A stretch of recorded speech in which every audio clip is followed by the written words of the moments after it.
കേരളത്തിനകത്ത് ജനങ്ങളെ ദ്രോഹിക്കുന്ന ഏക ചെയർമാനാണ് എബി ജോർജ്. കാരണം അതിന് ഉത്തമ ഉദാഹരണമാണ് ഈ കാണുന്നത് തന്നെയാണ് റോഡ്. കസേര മനുഷ്യന് വേറെ ഒരു പ്രവൃത്തിയില്ല. കസേരയിൽ ഇരുന്നു കൊണ്ട് ആജ്ഞാപിക്കാം എന്നതിൽ കവിഞ്ഞ് ഈ വാർഡിൻ്റെ വികസന പ്രവർത്തനങ്ങളിൽ യാതൊരു താല്പര്യം അദ്ദേഹത്തിന് ഇല്ല എന്നാണ് ഞങ്ങൾക്ക് മനസ്സിലാക്കാൻ കഴിഞ്ഞിരിക്കുന്നത്. ജനങ്ങളോട് ഒരു കമ്മിറ്റ്മെന്റ് ഇല്ലേ? പിന്നെ എന്തിനാണ് ഈ കസേരയിൽ ഇരിക്കുന്നത്? വെറുതെ ജനങ്ങളെ ഉപദ്രവിക്കാൻ വേണ്ടി മാത്രമായിട്ട് ഇങ്ങനെ ഒരു ചെയർമാൻ്റെ ആവശ്യമുണ്ടോ? ജനങ്ങളുടെ കഷ്ടപ്പാടും ബുദ്ധിമുട്ടൊന്നും എൻ്റെ വിഷയമല്ല. എനിക്ക് മറ്റു കാര്യങ്ങളാണ് താല്പര്യം. അതുമായിട്ട് ഞാൻ നിങ്ങൾ പോകും. എനിക്ക് നിങ്ങളോട് ആരോടും യാതൊരുവിധ കമ്മിറ്റ്മെൻറ്റും ഇല്ല. എനിക്ക് എൻ്റെ കാര്യങ്ങൾ നോക്കലാണ് എന്നുള്ള നിലപാടുമായിട്ട് ജനങ്ങളെ അക്ഷരാർത്ഥത്തിൽ വെല്ലുവിളിച്ചുകൊണ്ട് ഒരു ഭരണം നടത്തിക്കൊണ്ട് പോകുന്ന ചെയർമാനാണ് ദൗർഭാഗ്യവശാൽ ഇവിടെ ഉള്ളത്. അതുപോലെ തന്നെ അദ്ദേഹം വാർഡ് കൗൺസിലറും കൂടെയാണ്. രണ്ട് രീതിയിലും ജനങ്ങളെ വാർഡിലെ സാധാരണക്കാരായ ജനങ്ങളെ ഉപദ്രവിച്ചുകൊണ്ടിരിക്കുന്ന ഈ ചെയർമാൻ്റെ ധാർഷ്ട്യത്തോടു കൂടിയുള്ള ഈ ഓരോ പ്രവൃത്തിക്കും എതിരെ കൂടിയാണ് ഈ പ്രതിഷേധ യോഗം. എല്ലാവർക്കും നമസ്കാരം.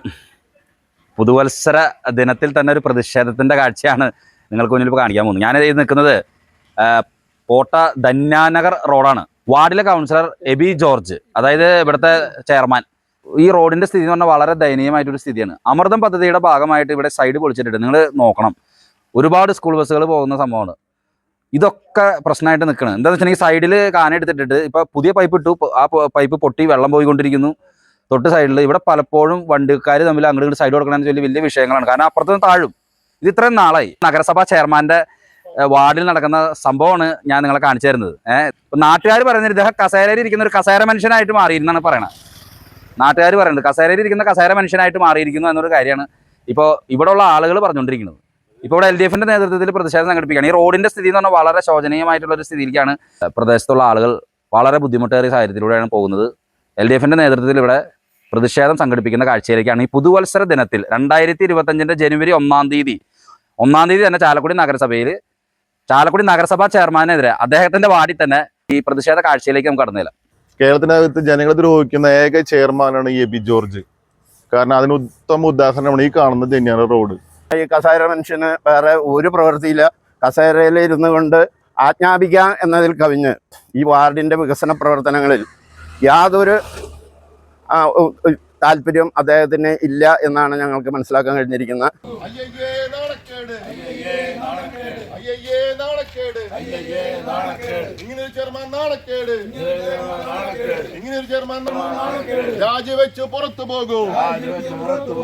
കേരളത്തിനകത്ത് ജനങ്ങളെ ദ്രോഹിക്കുന്ന ഏക ചെയർമാനാണ് എബി ജോർജ്.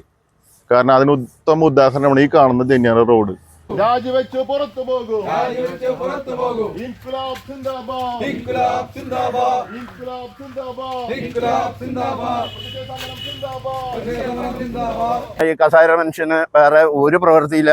കസേരയിൽ ഇരുന്നു കൊണ്ട് ആജ്ഞാപിക്കാം എന്നതിൽ കവിഞ്ഞ് ഈ വാർഡിൻ്റെ വികസന പ്രവർത്തനങ്ങളിൽ യാതൊരു താല്പര്യം അദ്ദേഹത്തിന് ഇല്ല എന്നാണ് ഞങ്ങൾക്ക് മനസ്സിലാക്കാൻ കഴിഞ്ഞിരിക്കുന്നത്. ചെയർമാന്റെ മൂക്കിന് താഴെ, ചെയർമാന്റെ മൂക്കിന് താഴെ റോഡുകൾ തകർന്നറിഞ്ഞിട്ടും പ്രതികരിക്കാത്ത ചെയർമാനെ രാജിവെച്ച് പുറത്തു പോകൂ. ജനങ്ങളോട് ഒരു കമ്മിറ്റ്മെന്റ് ഇല്ലേ? പിന്നെ എന്തിനാണ് ഈ കസേരയിൽ ഇരിക്കുന്നത്? വെറുതെ ജനങ്ങളെ ഉപദ്രവിക്കാൻ വേണ്ടി മാത്രമായിട്ട് ഇങ്ങനെ ഒരു ചെയർമാൻ്റെ ആവശ്യമുണ്ടോ? ജനങ്ങളിൽ നിന്ന് ഉടലെടുത്ത ഒരു വ്യക്തിയാണെങ്കിൽ മാത്രമേ ജനങ്ങളുടെ പ്രശ്നങ്ങൾ അറിയാൻ കഴിയുള്ളൂ. ഇത് മേലേന്ന് പൊട്ടി വീണ് സാമ്പത്തികമായി കൊടുത്ത് അധികാരം കൈപ്പറ്റിയ ഒരു വാർഡ് കൗൺസിലർ, അതായത് ചെയർമാൻ, ഇത്തരത്തിലുള്ള ദാരുണമായ പ്രവൃത്തി ചെയ്യുന്നത് ശരിയാണോ? അയ്യയ്യേ നാണക്കേട്, നാടിനാകെ നാണക്കേട്, ഇങ്ങനൊരു ചെയർമാൻ നാണക്കേട്. രാജിവെച്ചു പുറത്തു പോകൂ. രാജിവെച്ചു പുറത്തു പോകൂ. ഇൻക്ലാബ് സിന്ദാബാദ്. LDF സിന്ദാബാദ്. പ്രതിഷേധ സമരം സിന്ദാബാദ്. ഇൻക്ലാബ് ഇൻക്ലാബ് ഇൻക്ലാബ് സിന്ദാബാദ്. നൂറുകണക്കിന് വിദ്യാർത്ഥികൾ പൻപള്ളി കോളേജിലേക്ക് പോകുന്ന വഴിയാണത്. പ്രധാനപ്പെട്ട റോഡാണത്. അതുപോലെ മറ്റുള്ള സ്കൂൾ വാഹനങ്ങളും കാൽനട യാത്രക്കാരും വാഹനയാത്രക്കാരും നൂറുകണക്കിന് ദൈനംദിനം പോകുന്ന ഒരു വഴിയാണത്. പൻപള്ളി കോളേജിലേക്ക് എളുപ്പം എത്താവുന്ന ഒരു വഴിയാണിത്. ഇതൊരവസ്ഥ ഈ കാണുന്നത്. ആഴ്ചകളോളായി അല്ലെങ്കിൽ ഒരു മാസത്തോളായി ഈ റോഡ് ഇങ്ങനെയാണ്. ഇവിടുത്തെ നാട്ടുകാർക്ക് മൂക്ക് പോത്തിരിക്കേണ്ട അവസ്ഥയാണുള്ളത്. മറ്റൊന്നും കൊണ്ടല്ല, ഈ റോഡ് അമൃതം പദ്ധതിയുടെ പേര് പറഞ്ഞുകൊണ്ട് കുത്തി പൊളിച്ചിട്ട് ഇതുവരെ പരിഹരിക്കാൻ സാധിച്ചിട്ടില്ല. അമൃതം പദ്ധതി നേരത്തെ പറഞ്ഞ ഒരു ദേശീയ പദ്ധതിയാണ്. ആ ദേശീയ പദ്ധതി നടപ്പിലാക്കേണ്ടത് മുനിസിപ്പൽ ചെയർമാനും ഭരണസമിതിയാണ് ഈ മുനിസിപ്പാലിറ്റി അകത്ത്. പക്ഷെ ഇതിന്റെ അവസ്ഥ ഇങ്ങനെ പോയി കഴിഞ്ഞാൽ ജനങ്ങള് ചെയർമാന്റെ വീട്ടിൽ കുത്തിയിരുന്ന് സംബന്ധിച്ച അവസ്ഥയിലേക്ക് പോണേ. നേരത്തെ ഒരുപാട് ആരോപണങ്ങളും ആക്ഷേപങ്ങളും ചെയർമാൻ ഉണ്ടെങ്കിലും സ്വന്തം വാർഡിനകത്ത് ഈ വിഷയം പരിഹരിക്കാൻ സാധിച്ചില്ലെങ്കിൽ ചെയർമാൻ രാജിവെച്ച് പുറത്തു പോകണമെന്ന് പറയുന്നുള്ളത്. ഏതാനും ദിവസം മാത്രമേ ഉള്ളൂ ചെയർമാൻ ആ കസ്റ്റഡിയിലിരിക്കുന്ന, ഏതാനും ദിവസം മാത്രമേ നമുക്കറിയാം. പക്ഷെ എന്നിട്ട് പോലും ചെയർമാൻ സ്വന്തം വാർഡിലെ ഇവിടെ വിജയിപ്പിച്ച് ഇവിടെ ജനങ്ങളെ വഞ്ചിക്കുന്ന, ദ്രോഹിക്കുന്ന നടപടിയാണ് ചെയർമാൻ ചെയ്യുന്നത്. ഇതിനെതിരെയാണ് CPM-ന്റെയും LDF-ന്റെയും നേതൃത്വത്തിൽ ഞങ്ങൾ സമരം ചെയ്യുന്നത്.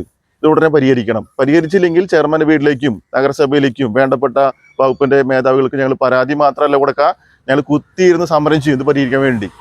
ഏകദേശം ജൂലൈ ആഗസ്റ്റ് മാസത്തിൽ തുടങ്ങി പൈപ്പ് ഇടണമെന്ന് പറഞ്ഞ് ധന്യാനഗറിൻ്റെ പനമ്പള്ളി കോളേജ് റോഡ് മുതൽ ഇവിടെ വരെ കനാലത്തിൻ്റെ അടക്കം പൊളിച്ചിട്ടതാണ്. ഒരു പ്രാവശ്യം പൈപ്പ് ഇട്ട് കഴിഞ്ഞിട്ട് ഇത് നികത്തി മൂടിക്കളഞ്ഞു. അന്ന് മുതൽ ഇവിടെയുള്ള ആൾക്കാർ ഈ പൊടി ശ്വസിച്ചുകൊണ്ടിരിക്കുക. ഈ വഴിക്ക് പോകുന്നവർ, ഈ വഴി പനമ്പള്ളി കോളേജിലേക്ക് പോകുന്ന ഏക റോഡാണ്. ആ റോട്ടിൽ കൂടെ നടക്കാൻ പറ്റാത്തൊരു സാഹചര്യമാണ്. വളരെ അധികം സ്കൂൾ വണ്ടികളും യാത്രക്കാരും ഇവിടുത്തെ വീട്ടുകാരും ദുരിതം അനുഭവിച്ചുകൊണ്ടിരിക്കുക. ഒരു വീട് പെയിൻറ് ചെയ്താൽ അത് പിറ്റേ മാസം വീണ്ടും പെയിൻറ് ചെയ്യേണ്ട അവസ്ഥയാണ്. ഇപ്പം വീണ്ടും പൊളിച്ച് അവിടെ ഇവിടെയും കൊണ്ട് കുറച്ച് മെറ്റലിട്ടു. എത്ര അപകടങ്ങൾ ഇവിടെ നടക്കുമെന്ന് അറിയാം. ഇന്നലെ കാലത്ത് വരെ ഇവിടെ വണ്ടിക്കാർ തമ്മിൽ തല്ല് വരെ എത്തി. ഇവിടുത്തെ ജനപ്രതിനിധികൾ സ്വയം സേവകരായിക്കൊണ്ടിരിക്കുകയാണ്. ജനങ്ങളെ സേവിക്കാനല്ല അവർക്ക് താല്പര്യം.